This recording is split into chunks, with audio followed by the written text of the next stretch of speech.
Et aujourd'hui, on voit comment introduire une réunion. Les premiers moments sont importants, vous le savez pour plein de raisons, l'effet de halo, on va à partir du premier moment déduire ce qui va pouvoir se passer, la qualité des moments qui suivront.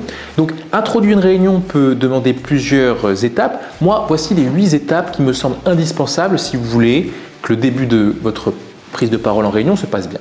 Alors évidemment, je ne vais pas dire qu'il faut commencer par saluer, etc. Ça, vous le faites, donc pour moi, ça fait partie des étapes.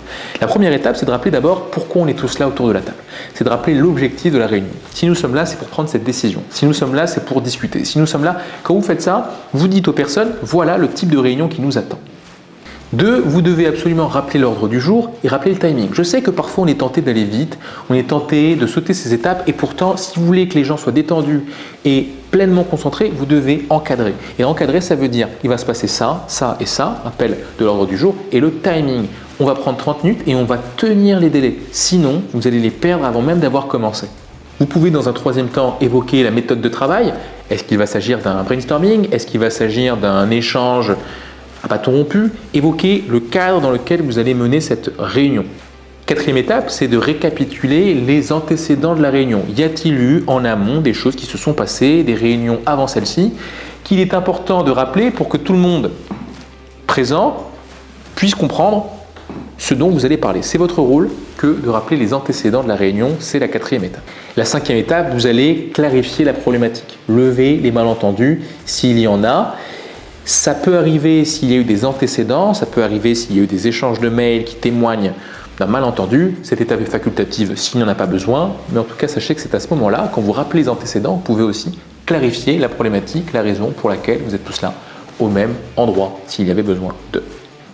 6, à ce stade, moi je vous invite, si c'est une réunion de travail par exemple, à encourager la participation de chacun. 1-2 phrases pour dire qu'on invite à ce que tous les participants soient les plus dynamiques possibles, les plus présents possibles. La qualité d'une réunion dépend souvent de la qualité des interactions et de la sécurité psychologique dans laquelle sont les participants. S'il y a de l'échange, s'il y a des participants, les participants qui ont fait l'effort de se déplacer vont pouvoir alimenter votre réunion et donc améliorer sa qualité. La 7e étape, c'est de demander aux participants si tout va bien et s'ils sont d'accord avec tous les éléments que vous avez évoqués. Vous pouvez même aller jusqu'à leur demander leur loyauté. Est-ce que vous êtes d'accord? Si vous êtes d'accord, on y va. C'est un point qui peut paraître anecdotique, mais qui est très important. Si vous ne vous intéressez pas, parce qu'il faut aller vite, parce qu'il faut être efficace et sharp, à l'avis de vos interlocuteurs, s'ils sont d'accord ou pas, eh bien, dès le départ, vous partez avec une difficulté. Assurez-vous, même si ça peut sembler convenu, que tout le monde va bien, que tout le monde est d'accord avec ce que vous venez de dire, et ce sera pour le mieux. Et enfin, je vous invite à proposer un léger tour de table, soit pour que les participants se présentent, soit, si vous avez peu de temps, inviter à ce qu'une personne qui souhaite parler, évoquer le sujet, puisse le faire.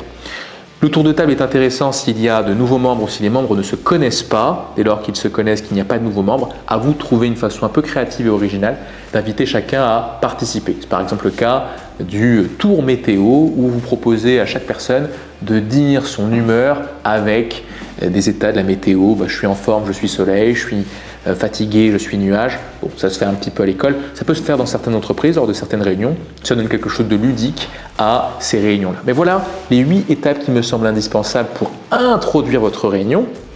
Et demain, on parlera des étapes nécessaires pour la conclure. Ça me semble assez important. À demain.